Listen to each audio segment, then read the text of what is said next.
ఇవాళ అంతరించిపోతున్న మరొక అడవి జాతి పువ్వుల్ని చూపించబోతున్నాను అనమాట.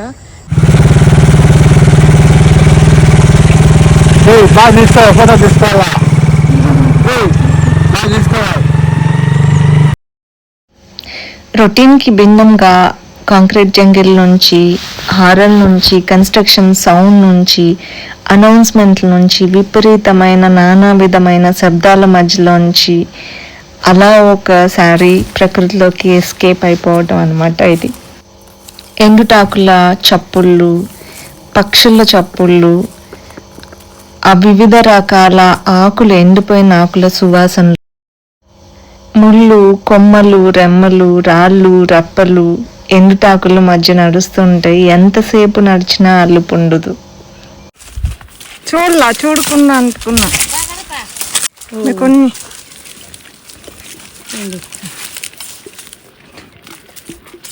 ఇప్పుడే కదా అనుకున్నావా. ఇలాంటి సన్నివేశాలు చూసే నేర్చుకోవాలేమో మనం లైఫ్ ఎలా లీడ్ చేయాలి అని. అసలు చింత లేకుండా, చీకు లేకుండా, బాధ లేకుండా, భయం లేకుండా ఎంత హ్యాపీగా ఉందో చూడండి.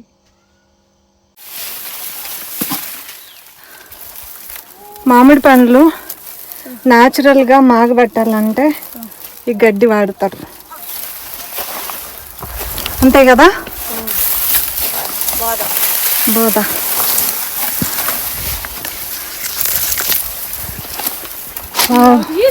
ఆడితే ఎట్లా కసు పట్టుకోం కదా అడిగేది.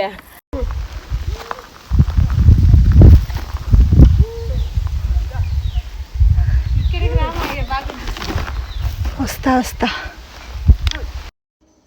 చాలా దూరం అడవిలో కొండల మధ్య నడుస్తే మనం అన్వేషించే మహానిధి దొరికిపోయిందనమాట. జాలరి పువ్వులు.